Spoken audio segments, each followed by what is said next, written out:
2020. Will the clerk please call the roll? Council members Brown, Here. Colebrook, Here.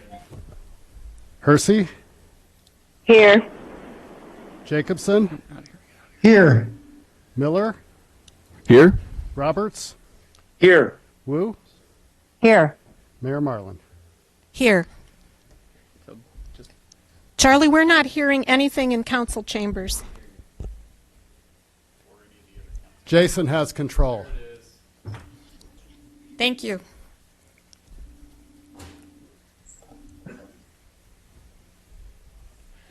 Next item is approval of minutes from the previous meetings. This is a public hearing on March 9th, the meeting on March 9th, and a special meeting on March 16th.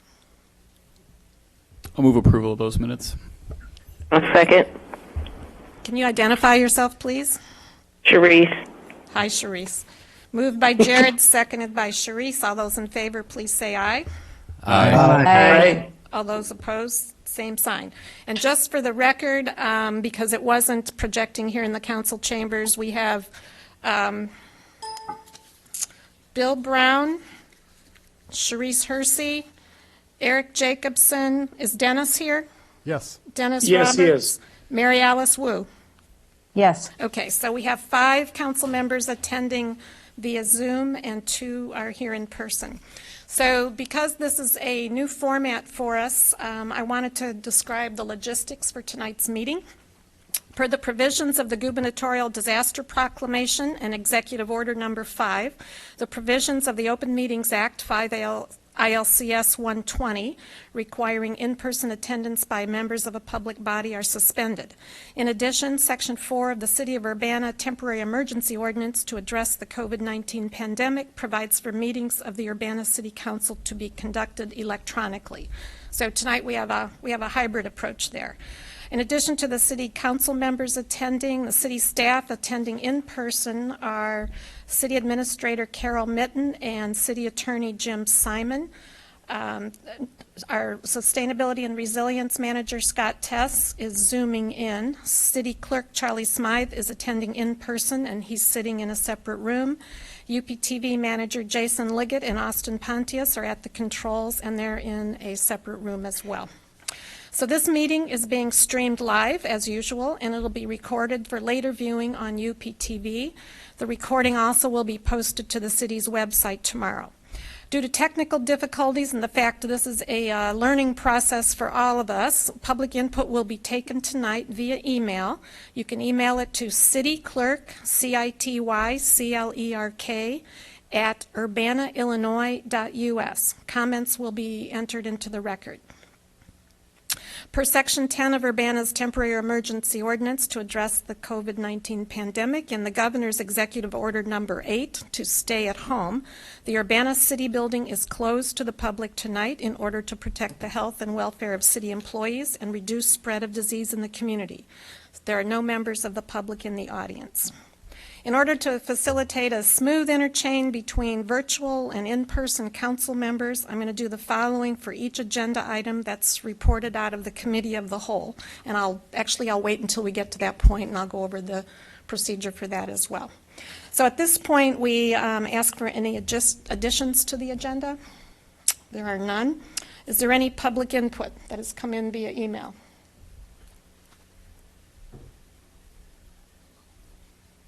Not at this point. Not at this point.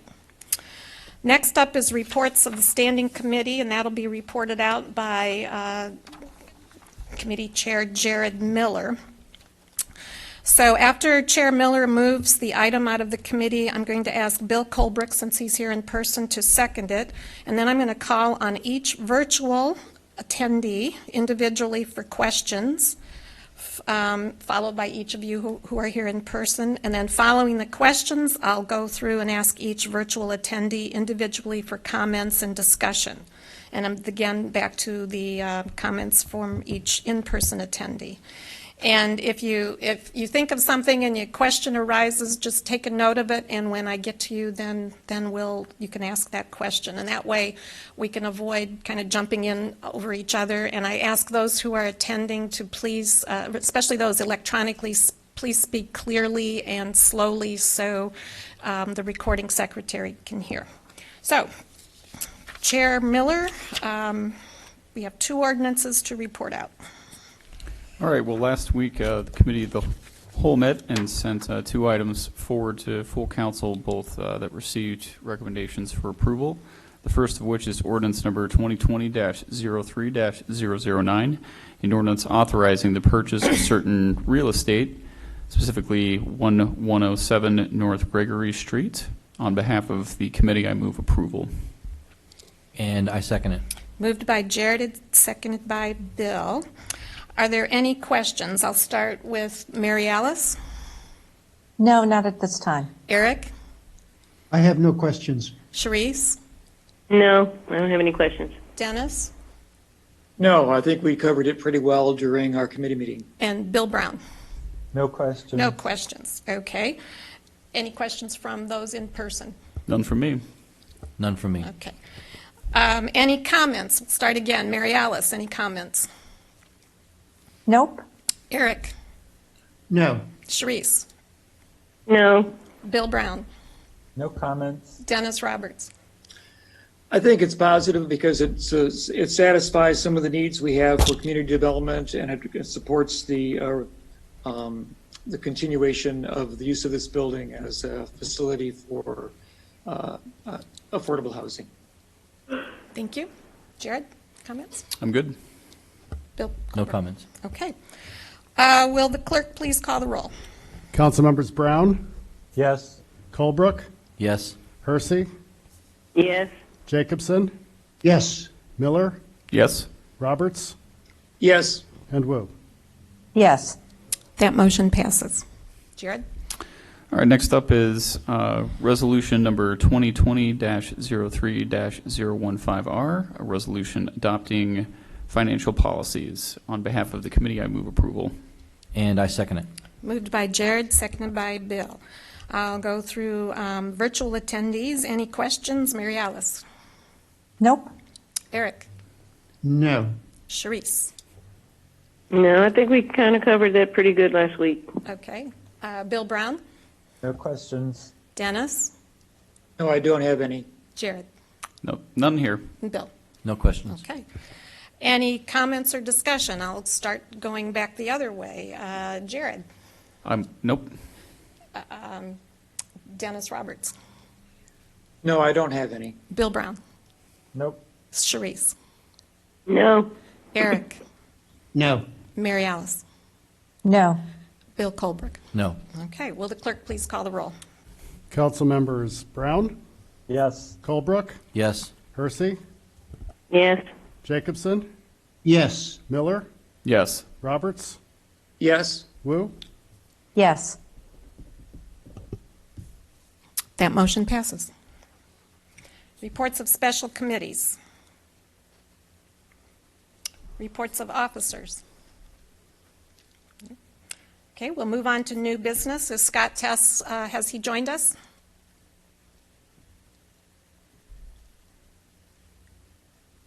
I thought so. We think so. Okay, I see him. He's here. he's here. Okay.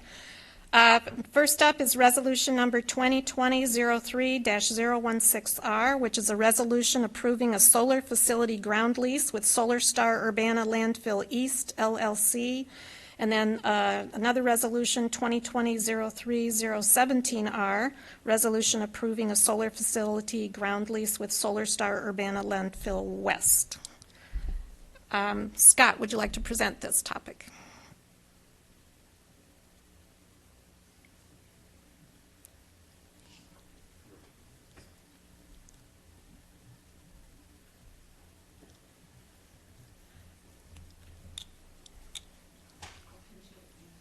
Okay.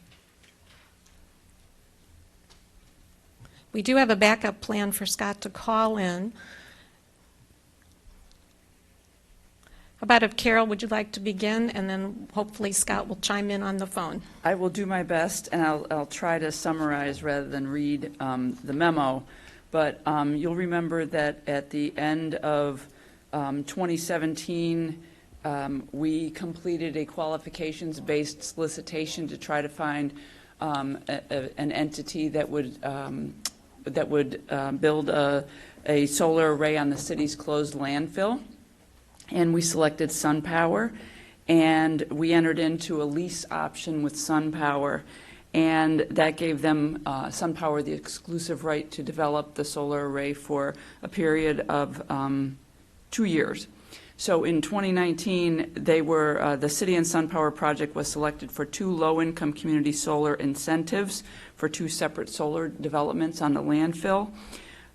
We had originally been pursuing a different type of incentive program, and this has turned out to be, I think, a much more advantageous fit all around, given the nature of the program and so forth.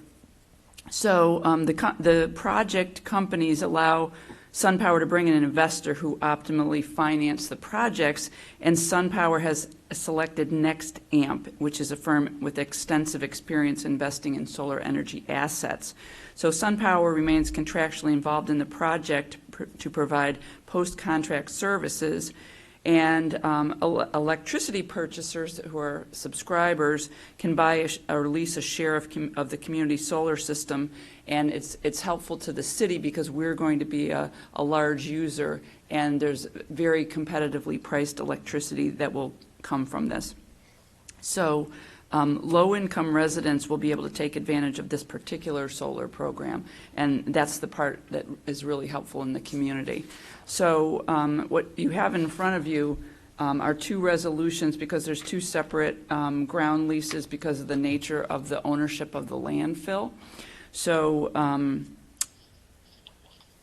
I guess, and I had sent this to the council just a little ahead of a normal distribution of packets to see if people had any questions. The reason we're coming back to the council is we had originally, when we did the lease option, the council had approved language for the substantive terms of the lease, and even though there haven't been any substantive changes, the changes we have made were considered to be sufficiently different that we needed to come back to the council. So there's not really a whole lot of change, but we're doing this to make sure that we're legally. Oh, we can hear Scott now? Great. Okay, well, thank you for that introduction, and I understand we have Scott Tess on the phone. Thanks. That was a great summary. Sorry, I reconnected with computer audio, and if you can hear me now, that seems to be working. You're great. We'll go Great. through and see if council members have any questions. We'll start with the virtual attendees. Mary Alice, do you have any questions for Scott? Yes, I have 2 questions, and I'm sure they were covered when we looked at this previously. My first question is that $300,000 will be paid to the city, and it'll be distributed basically 1/3, 2/3. And am I correct in that assumption? So there are 2 separate leases for 2 separate solar arrays. One of those solar arrays sits entirely on a landfill parcel that the city owns. The other solar array sits on 2 different landfill parcels. One of those the city owns, the other the Champaign-Urbana solid waste disposal system owns. So for the first solar array I described that's completely on city property, that will be a one-time upfront $300,000 check. For the other solar array, that's the one that will be prorated on the basis of how much of each entity's property the solar array occupies. And so my assumption is that the funds for both of these leases, the $300,000 from one and then the basically $133,000 from the other, will go into the general funds. Is that correct? Yes, I think that's where they will go. We've talked about utilizing that money for some landfill maintenance and activities that we've been contemplating. Okay, and my second question has to do with, Carol had mentioned that this would be an opportunity for low-income residents to take advantage. I was wondering if you could expand upon that. Sure. So the incentive we were successful in gaining is the low-income community solar incentive. So that's an income-qualified program from Solar for All, which is a state of Illinois program with the Illinois Power Agency. The low-income community solar program allows income-qualified folks to take advantage of some really good pricing. The point of the incentive is to bring down the cost of solar and allows low-income households to have access to solar, to renewable energy. And so there's going to be the developers will have an effort, a subscription effort, a marketing effort to recruit households who would be interested in this, and they'll subscribe, just like subscribing to any other retail electric supply offer. And then the city will be an anchor tenant, will purchase a portion of the supply from the solar array as well.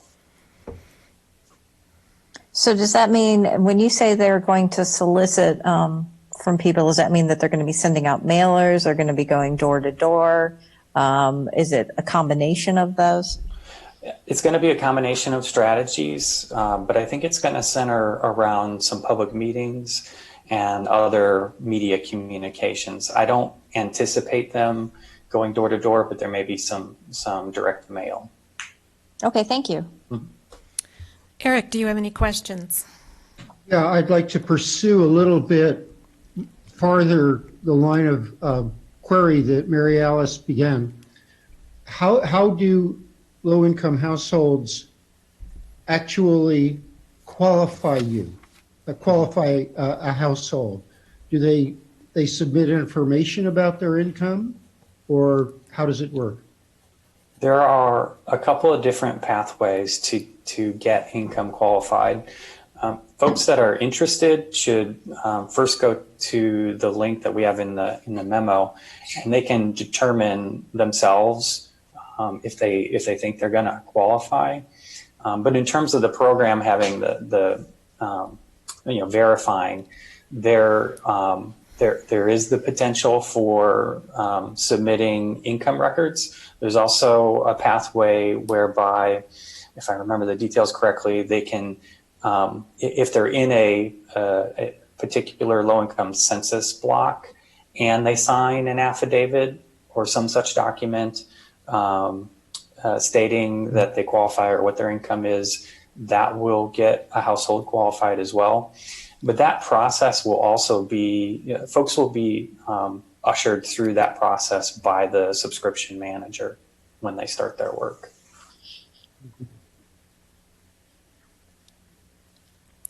Any further questions, Eric?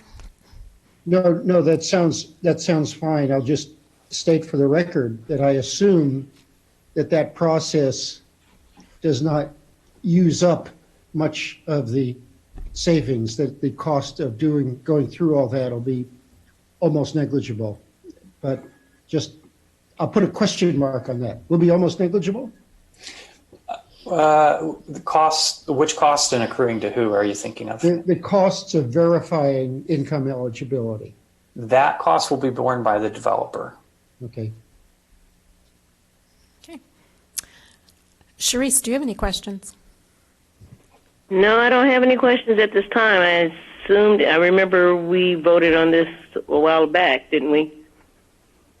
Correct. Yeah, we had a qualifications-based selection, then a lease option, and then we won the incentives from the state, and now we're converting all of that into the 15-year lease. Okay. No, I don't have any real questions right now. Actually, Eric asked, and Mary Alice asked the questions I would have asked. Thank you. Bill Brown, questions?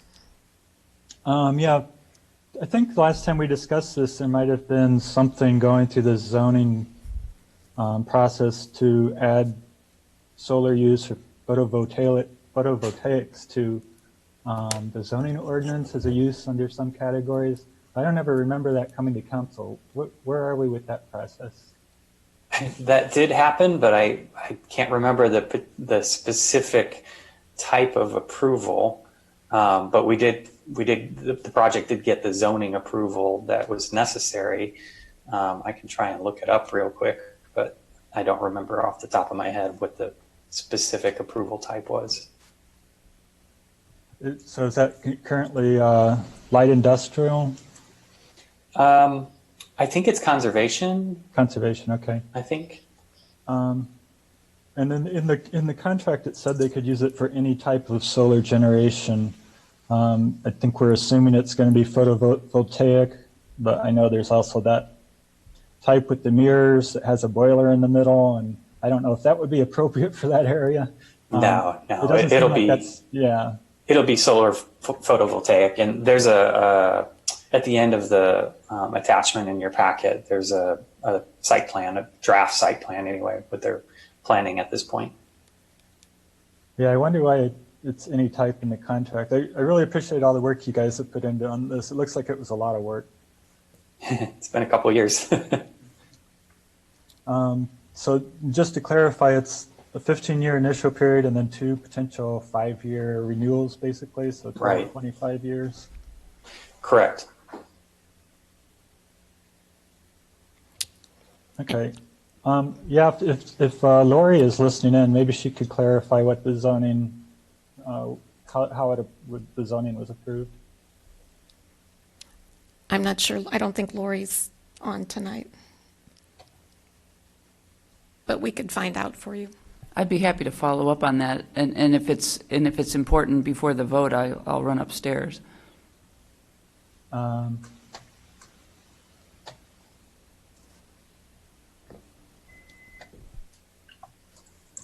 No, I don't think it's that important. I couldn't remember if I took a look at our zoning ordinance. I didn't see it mentioned but maybe it was interpreted to be allowable in some area or something. I think I might have just found it. Let me take a look here.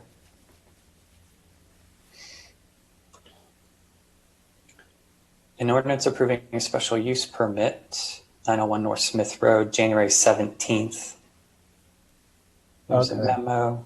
So it's a special use, and was it for photovoltaic? It probably didn't say, it probably just said solar. Okay. Let me see. Looks like it's scanned in, so I can't keyword search it maybe. Oh no, there it is. Solar energy system is what the memo says, and so I'm guessing, just going through it. Yeah, it looks like everything is solar. Okay, well, I guess if they Solar energy propose system. something other than that, then we could potentially launch a plan case. If it was something very different than photovoltaic, we could probably launch a plan case to consider the impact. Yeah, I'm looking through it, and it says solar energy system some places and solar photovoltaic at other places. But I don't anticipate anything other than solar panels going in there. Okay, thank you. Mm-hmm. Any other questions, Bill? Nope, that's it. Okay. Thanks. Dennis, questions? I guess I had one, just briefly, Scott. In that the display will be erected and it'll be there for 5 years and probably, 10, 15 years, 20 years. Can you kind of briefly outline any kind of maintenance issues and who will be maintaining the array? Mm-hmm. I assume probably the installer? Yeah, there's very little maintenance, but there is some. So there will occasionally be some electrical work.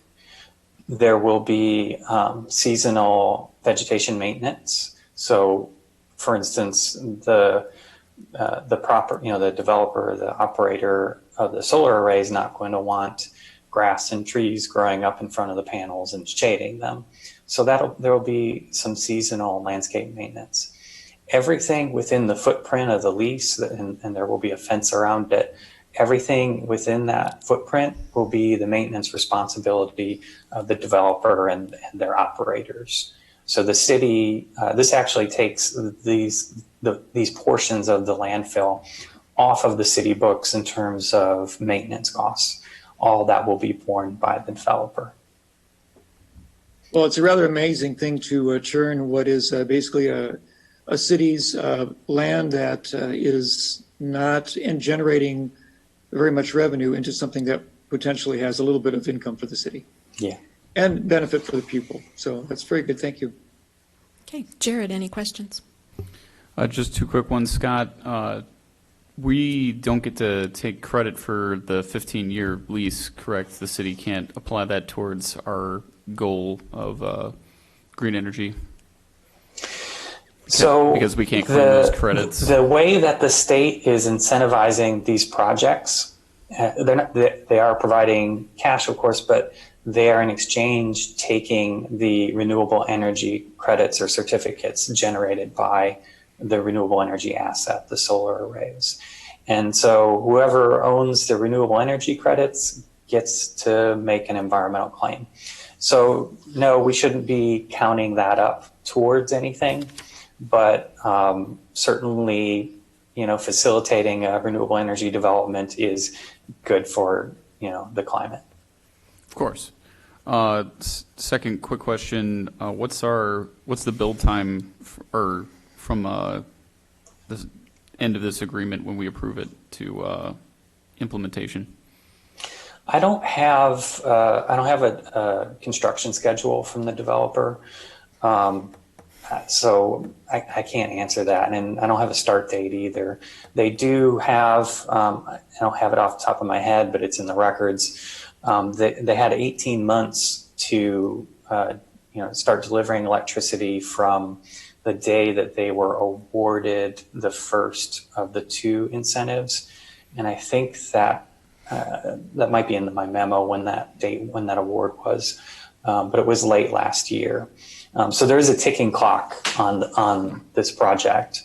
It's not going to linger. Okay. Well, if you get any news on that, just fill us in. It's not going to affect my vote. I was just curious. Sure. Thanks. Okay. Bill Colbrook, any questions? Yeah, I've just got one.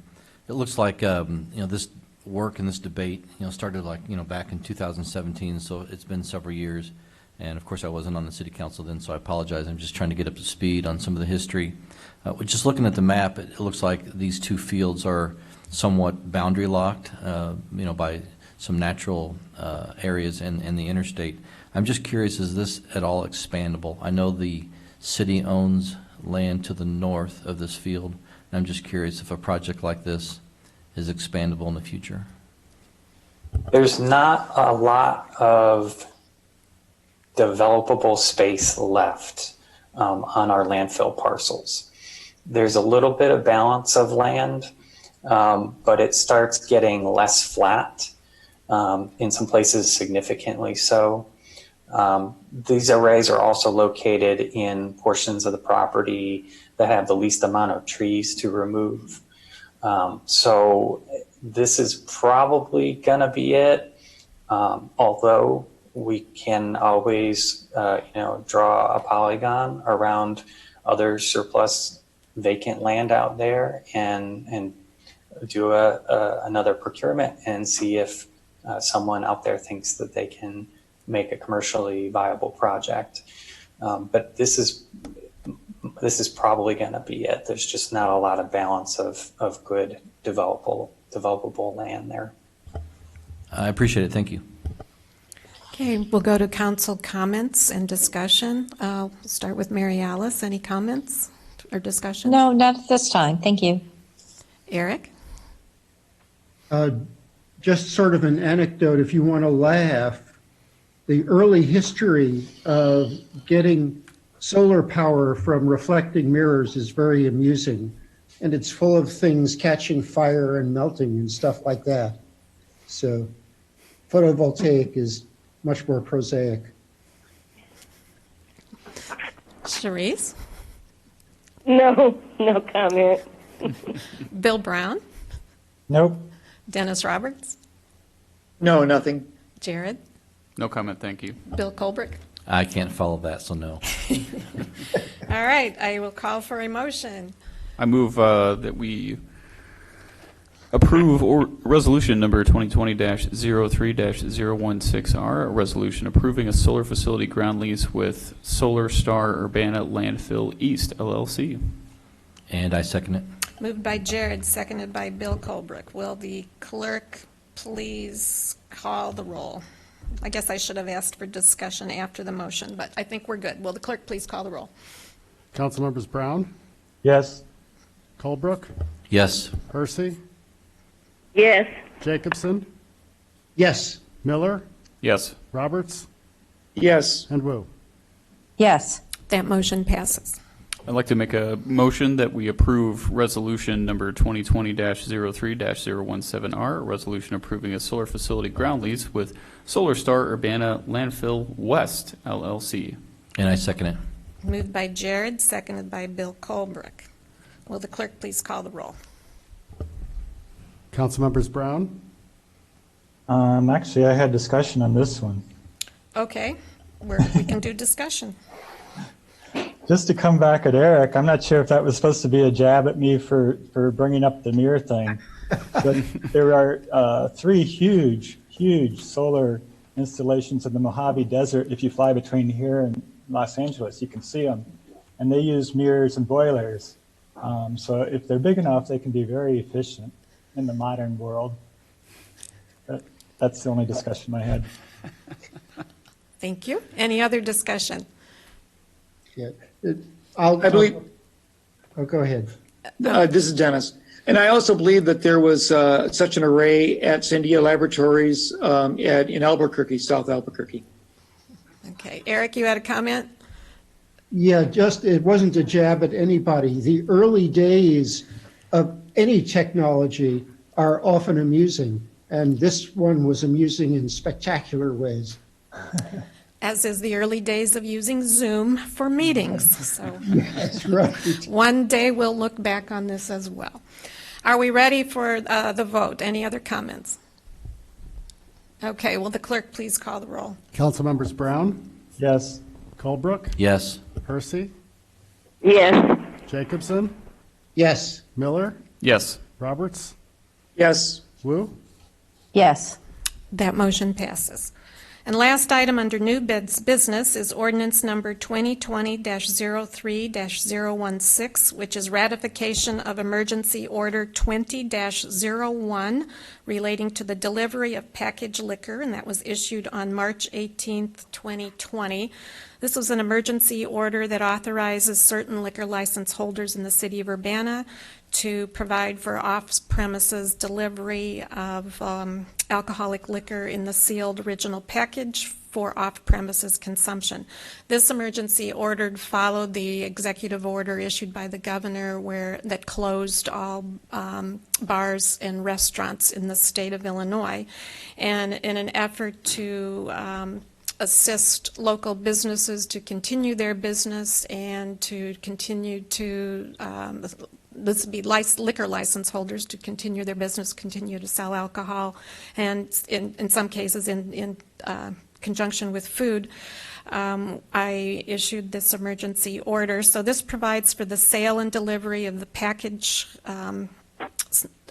sale and delivery of packaged alcoholic liquor for off-premises consumption by Class A, those are the bars, Class R1 and R2, those are restaurants, Class MB2 liquor licensees, that's the microbreweries, and sale and delivery of alcoholic liquor for off-premises consumption by Class BB liquor licensees.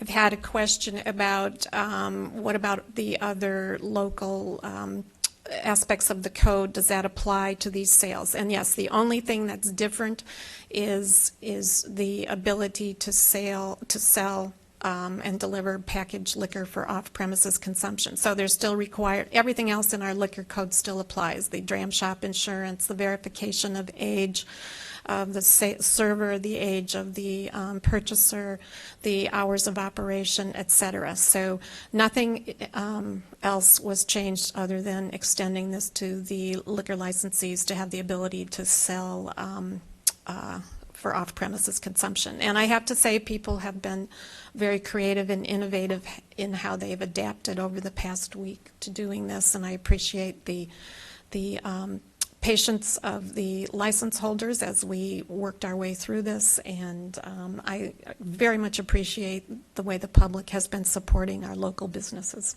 So be happy to answer any questions. We'll start down the line again with Jared this time. No questions. Who's sitting there? That would be Dennis. No, I don't have questions. Bill Brown?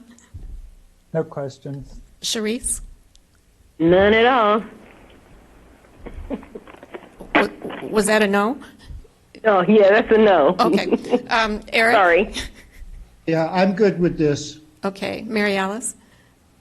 I have two comments, but I don't know if this is the time to make them, so I don't have any questions. Okay. Well, I'll get right back to you. Bill Colbrook, any questions? One question, is the intent of this to support local business, to keep commerce thriving and keep revenues flowing for local businesses and restaurants? Yes. Mary Alice, comments? We should probably I just a have motion. two comments. The first one is, I'm really impressed by how hard the city has been working to raise awareness of all the different changes that have been going on. It seems like things change every day. I've noticed that the city has tried to ensure that the public was very aware of the changes and would be able to visit the businesses. So thank you for that. My second comment has to do with, I just forgot my second comment. My second comment has to do with our discussion the last time in terms of how to handle these emergency orders. I think this is a perfect example of bringing something so that we can have a conversation. So I also think that what we talked about last time is working well in this case. So those are my two comments. Thank you. Eric, any comments? No, this is just the right thing to do at this time. Sharice? I'm going to take that as a no comment. Bill Brown? No, I don't have any comment. Okay. Bill Brown? No, just to say thanks for doing it. I think we have to maintain a lot of flexibility and let people be creative and find new ways to deliver services for a while. Dennis? Well, I think it's a useful tool for small businesses to retain customers, and I think it's a provable thing. Thank you. Jared? No comment, but I do have a motion. Great.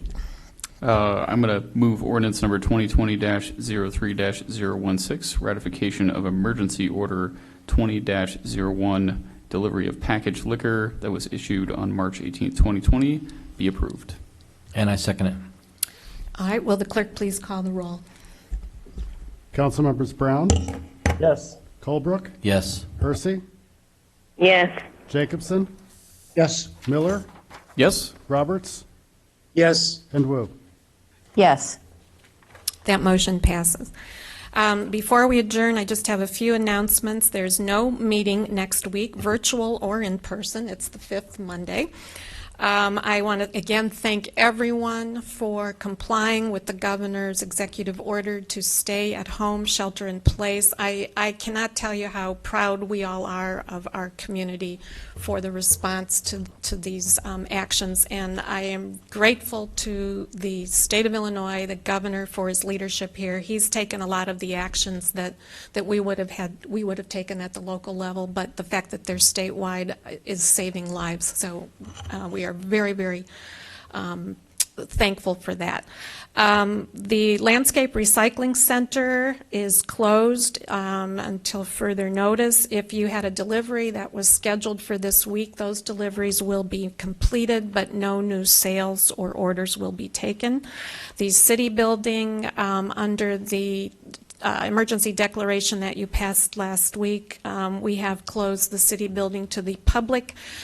People needing to visit, for example, the police service desk or have an can do so by appointment, and as well as other offices here. But the doors to the exterior are locked, and this is for the safety of the employees who are still working in the building, as well as for the public.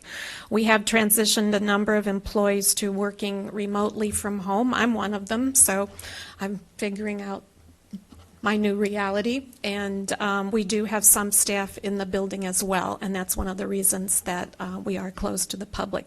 All city functions are continuing, and we expect that to be the case through the course of this pandemic as it moves through our country. So again, I want to thank everyone for their cooperation. I want to thank UPTV, people behind the scenes, Jason Liggett and Austin Pontius, for making this meeting go very, very smoothly, as well as the city clerk and his staff. So we miss you, but we're glad you're staying physically apart, and we'll stay in touch. Could I ask if the clerk received any other public input during the meeting? Oh, thank you for reminding us. Any other public input? No, nothing's come in. Okay. Thank you very much. And with no further business before this virtual and in-person meeting, this meeting is adjourned. Thank you. Thank you. All right.